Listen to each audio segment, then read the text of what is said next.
What's up, guys? Haven't changed the oil in the Harley since I've owned it, which has been not quite a year, but getting kind of close because the previous owner had recently changed the oil. So I'm gonna get my tools and get stuff ready. We're gonna jump right into it pretty quick. All right, so if you look up under the left side of the bike, kind of next to your primary, there's a hose running out here. I mean, technically you could disconnect it at either end. It's gonna make obvious sense to disconnect it at this end. That's where it's meant to be disconnected.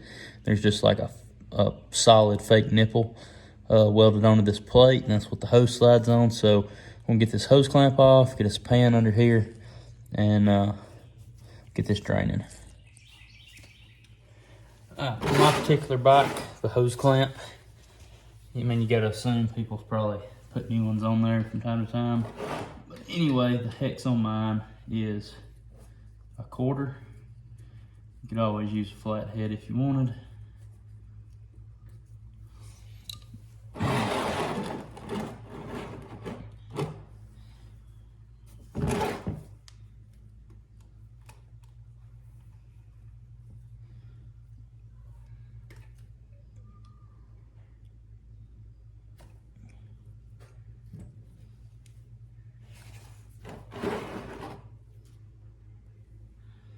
And there she goes.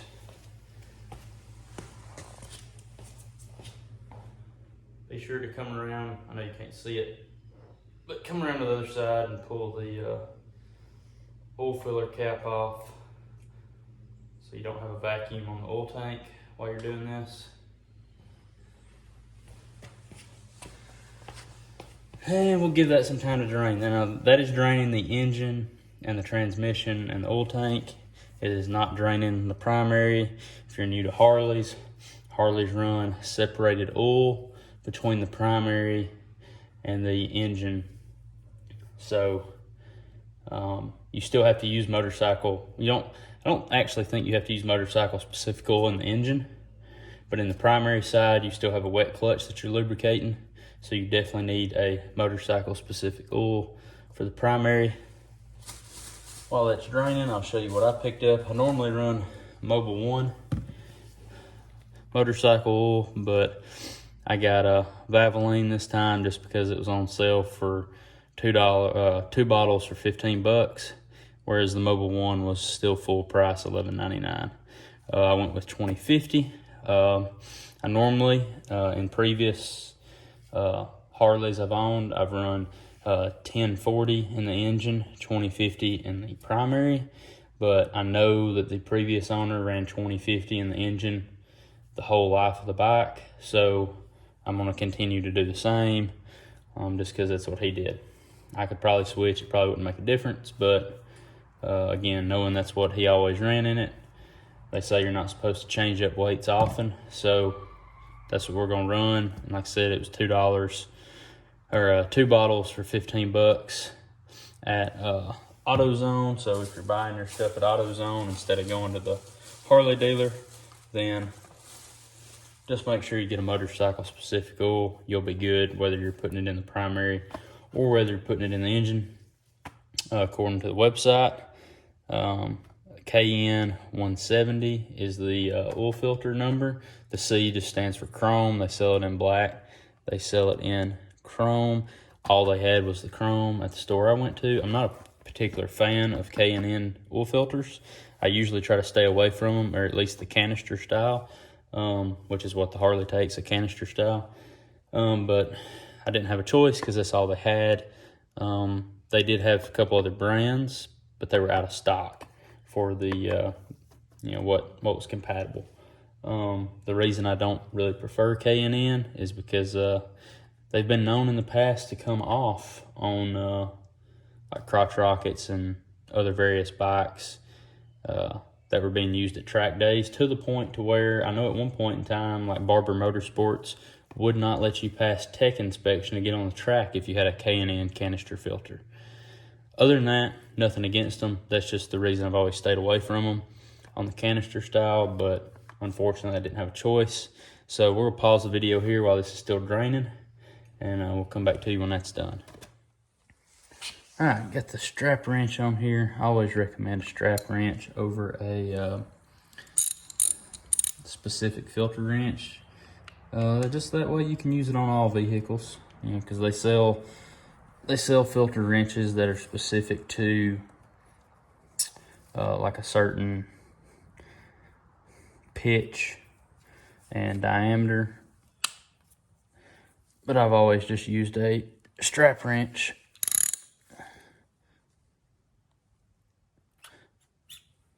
And it works like a charm. I've never had one not work, for what that's worth to you. Now with the K&Ns, the one good thing about a K&N is you don't have that problem with the filters, because the K&Ns, as you'll see, have a hex on the outside face for you to fit a wrench on. So that is one positive to using a K&N, I suppose.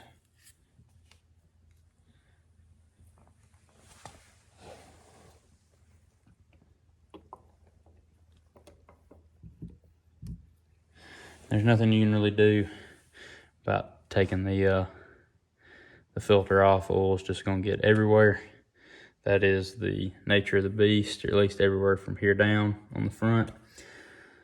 After we get the new one installed, get oil in it, put it through a heat cycle, I usually will take a water hose to this area, spray everything off, but that's really all you can do. So let that drain, drip for a little while, and we'll get the new one installed. All right, ready to go on with the new filter here. I did notice that the hex has a safety wire hole through it. Don't know if you can see that very good in the video. Hole goes all the way through the bolt head there. I wonder why they started doing that. It probably has something to do with the fact that they had some coming off at some point in time. So anyway, I'll put just a hair of oil in here. Some people say you're supposed to put a certain amount in every filter before you put it on. I just put some in there just so that I've got somewhere to get it on my finger easily for putting it on the rubber seal, which I think is a good practice. And then once that is done, I'll thread the new one on.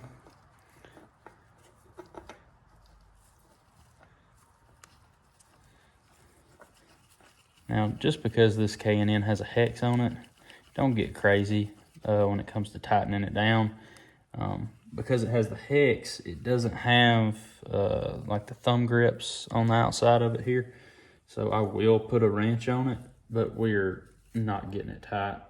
I do mean not tight at all. So let me go figure out what wrench fits this and we'll come back. All right, the hex is a 11/16, just for reference.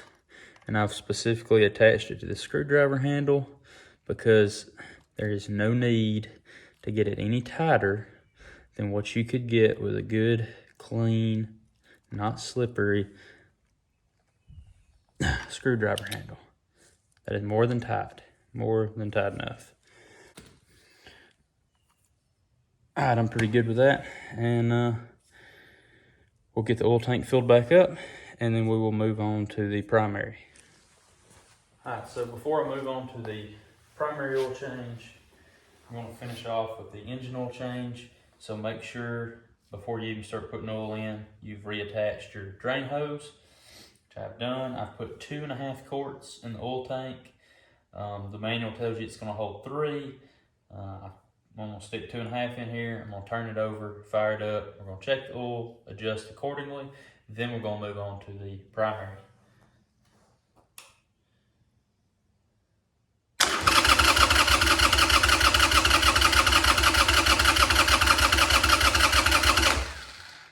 Purposely didn't pull the choke out so the starter can get things pumping.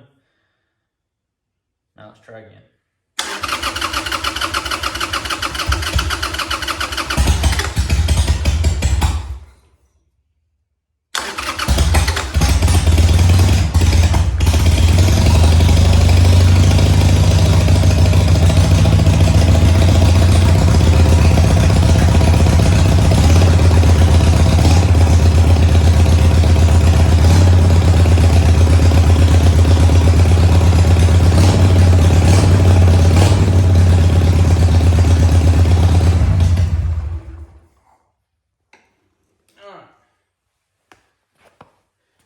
we'll get a rag. We will check the oil, add oil, adjust as needed. Then we're gonna come back to the primary. All right, moving on to the primary. My engine, oil tank, however you want to refer to it. I ended up holding 2 3/4 quarts, but I've also got a 3-inch over front end. So that may kind of mess with the oil level a little bit, but I'm running 3/4 of the way between the empty and the full mark on the dipstick. Make sure that on 2003 models anyway, the bike is supposed to be standing upright. When you check the oil, you're supposed to insert the dipstick all the way into the oil tank when you check it, and it should be warm when you check it. That's about all I got on that, but it is important to make sure you do those things. Now, Harley, they've done some good stuff. They've also done some dumb stuff. One of the dumb things is under this primary, there's a rubber grommet in the way of you getting this 5/8 primary drain bolt out, unless you have an extension. It's not like the end of the world, but it is kind of dumb. And that was definitely tighter than 14 foot-pounds, which is what the spec is when tightening down this primary drain bolt.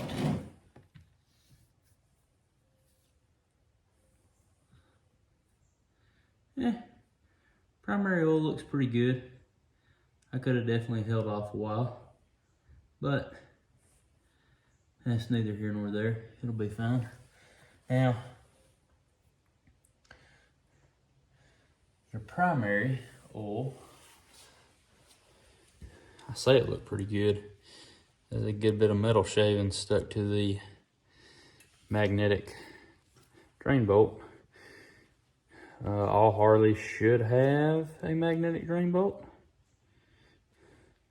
But you have to remember too, don't let metal shavings on this drain bolt cause you to lose any sleep, because this is for the clutch and it is not filtered. This doesn't pass through the oil filter like your engine oil does. This is just wet sumped clutch lubrication.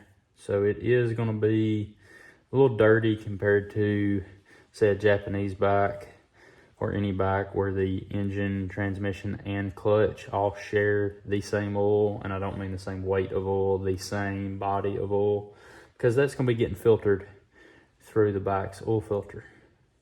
This is not. So just clean it off really well, and don't fret if you've got a lot of metal shavings on there. It shouldn't be a big issue. Inspect your O-ring while you're here. Make sure it doesn't look cracked, torn, dry rotted, anything like that. And reinstall after your primary is done draining. I did also notice after removal, mine has a Allen key in it, so that may help with the clearing the rubber grommet to get it on and off. I'm just going to continue to use the hex, and we're going to reinstall and torque to 14 foot-pounds. Then we're going to add our oil. All right, when you're refilling the primary, you got a couple options. 5/32 is the size of these Allen bolts for both the inspection cover for the chain and for the derby cover. Most videos tell you to take the derby cover off. When I bought the bike, I had somebody help me lean the bike over and take the cover off so we could adjust the clutch. So I'm not going to take the derby cover off because I know the clutch and everything in there is fine on the adjustment. I want to inspect my chain anyway, so I'm going to feel through the chain inspection window. There's no difference in how you fill it up. If you fill it via the derby cover, you will have to have help, or you'll have to have a bike stand to hold the bike upright, one of the two. Otherwise, it'll leak out if it's on the side stand, especially mine since it's got the 3 over front end. So I'm by myself. My only real option anyway would be to either get my bike stand out or to fill through the chain inspection cover. Don't lose that O-ring. I don't know that it would come all the way off on its own, but watch for it, I suppose.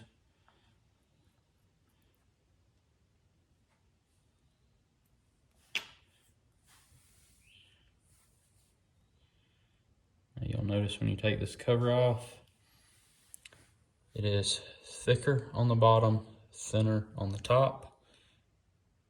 Just remember that, make a mental note of that for when you go back on. That is important. I don't know if it'll go on upside down. I'm not going to try it for you. Let's just not find out. Pay attention to it when you take yours off. Put yours back on. I think the newer bikes have an oval shape inspection cover here, so it's a little different anyways. Primary takes 1 full quart. There's no measuring it, at least not after you put it in. You just 1 full quart, so 32 ounces. So as long as you're buying US quarts, 946 milliliters converts to 31.997 ounces. So 1 full US quart. Fill it up, good to go. All right, so we're zoomed in a little further on the primary chain, and I'll try to insert a picture here of the owner's manual. But Harley, I don't know if they did it on purpose or not, but in the image where they show you checking the free play in the chain, it shows that you'll take a measurement from the bottom of the chain when you're pushing it, say down for example, and then when you're picking it up, your measurement will come from the opposite side of the chain. So if this chain had absolutely no free play in it at all, you couldn't budge it up or down, then technically it would have the thickness of the chain's worth of free play, because their figure in the owner manual shows you taking your lowest measurement off the bottom and your highest measurement off the top. I don't know if that's right or not, if they like meant to do that, or if someone just has never really noticed it or caught it.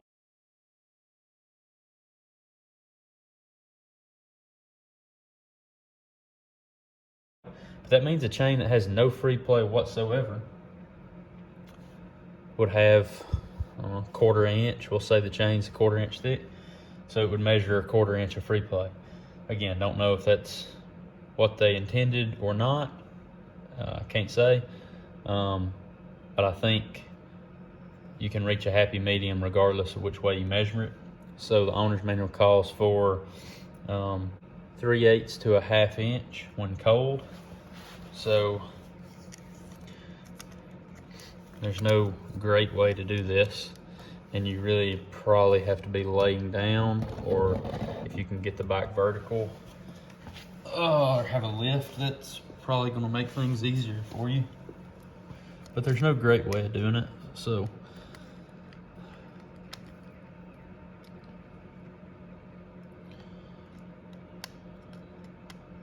I'm going to try to set my tape on a really good number. So I'm at 3/4 of an inch.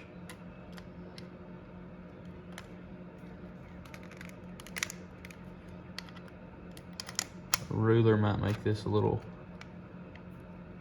handier perhaps. So right there I'm setting,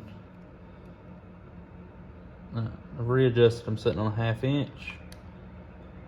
Pick it up and I'm sitting on 1 1/4 inches. So that's 3/4 of an inch of free play. That's how they measure it. Bottom of the chain to the top of the chain, that's 3/4 of an inch. That's a 1/4 inch more than what we would want. Now, if I measure from the bottom of the chain to the bottom of the chain again, I have a 1/2 inch. So that's the high end of the spec.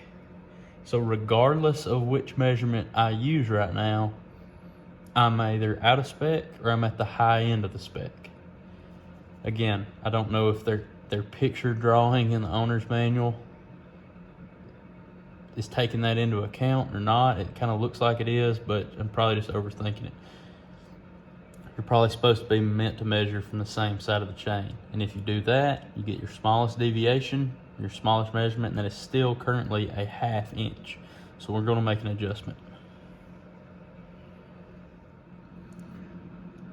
All right, so 1/4 inch Allen key for the adjuster. I don't know what size the jam nut is because I don't have a open end, boxed in wrench big enough to fit it. So I'll be using a crescent wrench. I'd love to know exactly what size it is to be able to tell you, but I don't. So I'm gonna loosen up this jam nut. Let me put the phone down. All right, so the jam nut's loose. As soon as I got the jam nut to budge loose, I went ahead and put my Allen key in it, so that way I have a kind of an idea where, at what point I had that 1/2 inch to 3/4 inch play in the chain, depending on how you're measuring. So now we can go about 1/8 of a turn tighter, snug the jam nut back up, and then remeasure the chain thickness. I just not a fan of measuring that with that jam nut loose. It probably doesn't make a difference, but that's the way everything rides when you're done with this job. So that's the way I want to take my measurements. And we're going to do that. Remeasure the chain again. Repeat going clockwise, which is the direction I just went. It's counterclockwise from the top, but from looking at it conventionally, it'd be clockwise. Is going to tighten the chain, take slack out of it, and going counterclockwise when looking at it from the bottom, it's going to add more play. All right, so we finished with that chain adjustment. I'm now putting the inspection cover back on, reinstalling the 2 bolts, and this entire job is complete. I don't want to ramble on. It's probably already a pretty long video. I didn't really mean for it to be a comprehensive, in-depth kind of video. I was just trying to make something quick, and that never works for me. I always fail at just making something quick, straight to the point. So just chalk this up as another failure for that. But nonetheless, if you've stuck around this long, thank you. I appreciate it. Like, share, subscribe. Something I never say in any of my videos, but it is greatly appreciated for you to do that. Comment. It's all the things. If you found this helpful, I hope you did. That's all I got. So I'm gonna go out, ride my Harley. I suggest y'all do the same.